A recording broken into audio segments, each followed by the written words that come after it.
Bueno, en este bloque vamos nuevamente a introducirnos en la cultura desde la perspectiva de la música. Vamos a dialogar con Carlos Carmona, que es director de la Camerata de la Legislatura. Carlos, ¿cómo estás? ¿Qué tal? ¿Cómo te va? Bien. Gracias por la invitación. ¿No? Contanos un poco cómo es esta, digamos, amplitud o diversidad que desde Jaime Torres pasamos a Mozart con un mismo grupo musical.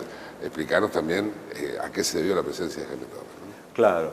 Bueno, muchas veces desde los compositores académicos se busca tener ritmos populares. Esto lo hicieron ya Mozart, Beethoven, Bach, ¿no? Y cuando ya se desarrolla la música popular, en el siglo pasado sobre todo, los músicos populares buscaban llegar con su música de alguna manera a la música académica, ¿no? Claro. Así Juan Falú, Eduardo Falú crea la suite argentina para guitarra de orquesta, George Gershwin desde el jazz, la Rapsodia en Blue, ¿no? Entonces es un movimiento que se manifiesta en muchos lados. Acá, en este caso, Jaime Torres, sobre temas que él tenía, lo interesó a un gran músico académico argentino que lamentablemente falleció, que fue Gerardo Gandini, que era incluso vanguardista en su lenguaje, ¿no? Y cuando yo lo comento esto en algunos músicos clásicos, se sorprenden que Gerardo Gandini haya hecho la orquestación de los temas de Jaime Torres. Porque aparte no solo hizo la orquestación, sino que se lanzó, digamos, a vivir y reinterpretar la música y en cierta medida crear también con Jaime Torres, ¿no? Mirá vos, no hay pruritos entre interpares, sería ahí, y sí por ahí de pronto hay pruritos entre aquel que escucha una cosa y el que escucha la otra, ¿no? Claro, sí. Aún tenemos que admitir que aún en el ámbito de la música a veces hay cierto también prurito, ¿no? No solo que escucha, pero entre pares, como vos decís, se inician diálogos fructíferos como que para mí fue una gran sorpresa, ¿no? Yo la escuché, la suite, y dije, ¿quién la orquestó? La estaba escuchando y le pregunté a Nicolás Fáez Michelú, que es el charanguista que interpretó la obra, y me dijo Gerardo Gandini. Y se notaba que era una orquestación de alguien, de un músico de un nivel tan alto como fue el de él, ¿no? Bueno, contanos entonces ahora por separado la experiencia Torres y contanos cómo va a ser, cómo estás proyectando Mozart, ¿no? Claro. La experiencia Torres fue una experiencia fascinante, ¿no? Porque tocar con un charango era una experiencia muy nueva y, bueno, aparte de descifrar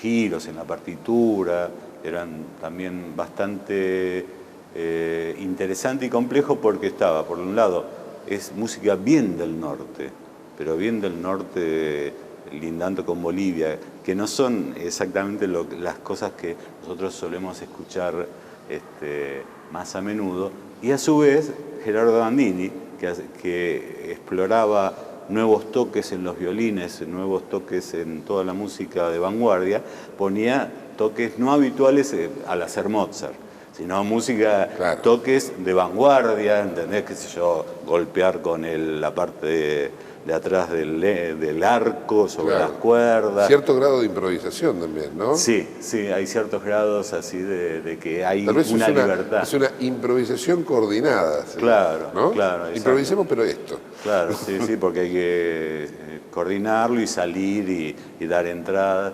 Y bueno, y lo que fue fascinante para nosotros, que hasta último momento no sabíamos, es si Jaime Torres, este concierto fue en la Biblioteca Nacional, fue una muy linda experiencia, se transmitió por Radio Nacional en vivo, pero no sabíamos si iba a ir o no.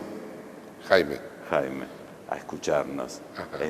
Sabíamos que la mujer iba a ir, ¿no?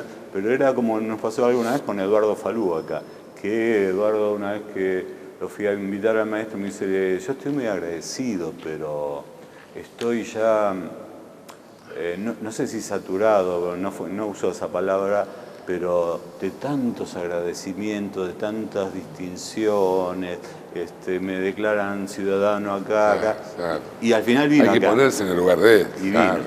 Y de repente, cuando íbamos a tocar, el charanguita me dice, está Jaime. Y bueno, fue algo espectacular porque aparte se quedó charlando con nosotros como 2 horas. Y bueno, tenemos planes para hacer otro concierto, a ver si podemos tener la sorpresa. ¿Pero Jaime ejecutó o no?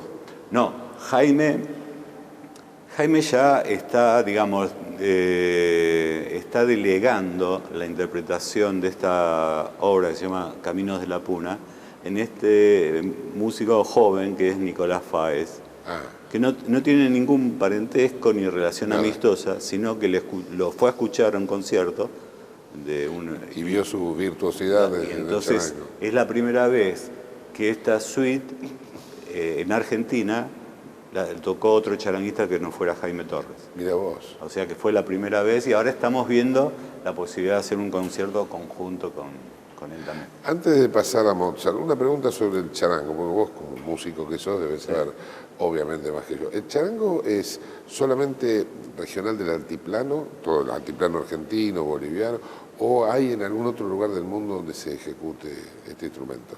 Mirá, bueno, yo no soy un experto, ¿no? Pero se extiende hasta Perú, hasta hay zonas de Perú. Que, claro, y por ejemplo hay una asociación internacional que es donde nos insertamos, que se llama Sonamos Charango, que organiza festivales y se llaman Charangos del Mundo el evento, por ejemplo.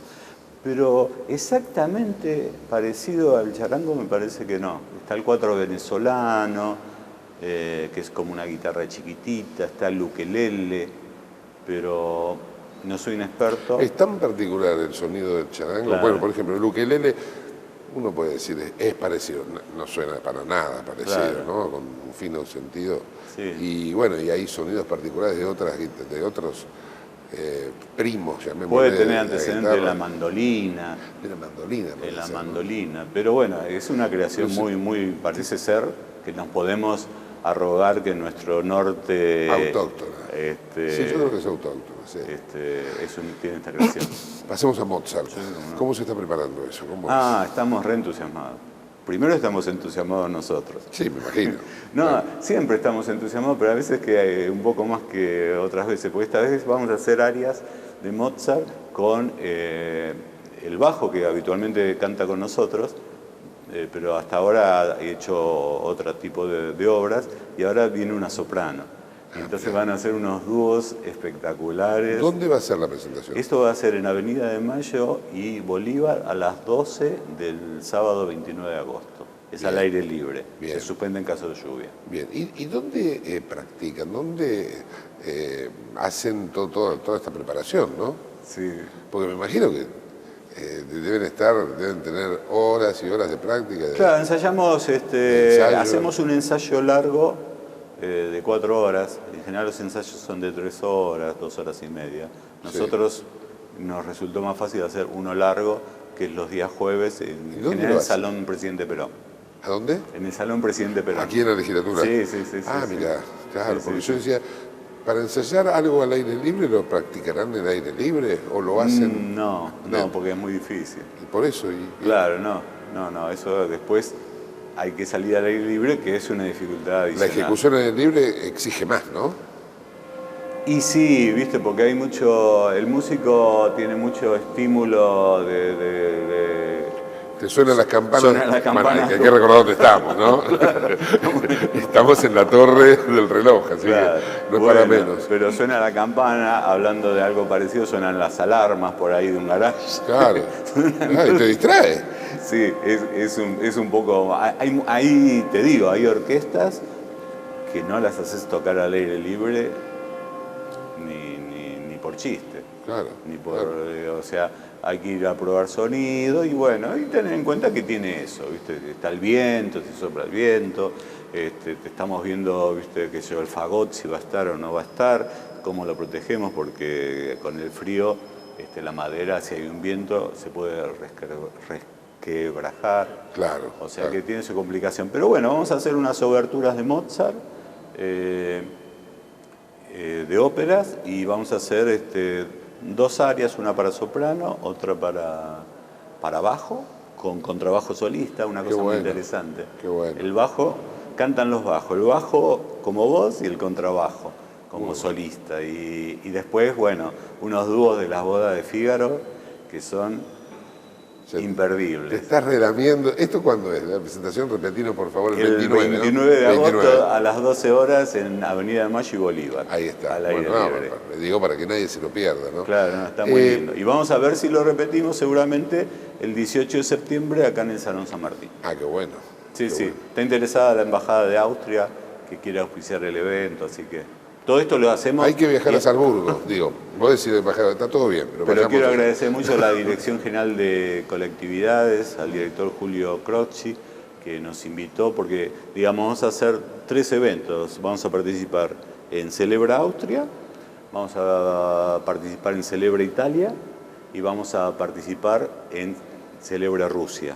Qué bueno. Y ahí ya nos vamos a tratar de agrandar la camerata, allá una orquesta para ese evento, ¿no? Especialmente nada más porque queremos hacer la obertura 1812 de Tchaikovsky. Ah, mira vos. Que es aquella que narra la batalla entre las fuerzas napoleónicas que invaden Rusia y bueno, eso nos requiere muchos más del doble de instrumentos. ¿Cuál es la diferencia entre camerata y una orquesta? Y básicamente el número. Por ejemplo, ¿camerata por cuánto se está compuesto? No, la camerata es muy libre, no hay un número preciso que vos decís, de acá se pasa a Claro. un de orquesta de cámara, que sería un poco más, a la sinfónica no hay un número preciso, pero lo que varía es el número. La orquesta, la camerata puede tener 10, 15, menos, vos podés tener 8 o 10 personas y a tener una camerata. Ahora estamos nosotros en 23 más o menos. 23, sigue siendo camerata. Y Ahora, ¿y una estamos con ese orquesta nombre, qué sí. número es? Que vos más o menos decís, bueno, esto ya es una orquesta. Las no orquestas hay de dudas. cámara andan en los 30, 35 instrumentos. Para algunas obras sinfónicas de la época clasicista ya estás ahí con ese número. Y para las grandes, qué sé yo, hacer la novena de Beethoven, ya estás con una orquesta sinfónica. ¿No lo podría hacer una camerata, una obra de Beethoven? No esa. Podríamos hacerlo como vamos a hacer la obertura 1812, llamando a un montón de refuerzos. Llamando Claro. porque necesitamos tuba, trombones. El director de camerata, el director de orquesta, el director de sinfónica, digamos, ¿necesita alguna no sé, capacitación especial o sigue siendo la misma persona? No, en general es la misma persona que, bueno, puede especializarse en diferentes, trabajar en un tiempo en la orquesta de cámara, trabajar simultáneamente con esas No, por ahí, experiencias. por ahí estamos hablando de dos cosas que son totalmente No, incompatibles. vos sabés que la dirección orquestal es muy nueva como carrera, es muy nueva, porque en realidad no había entrenamiento para eso. Antes el director lo que hacía era marcar el tiempo con un bastón, así.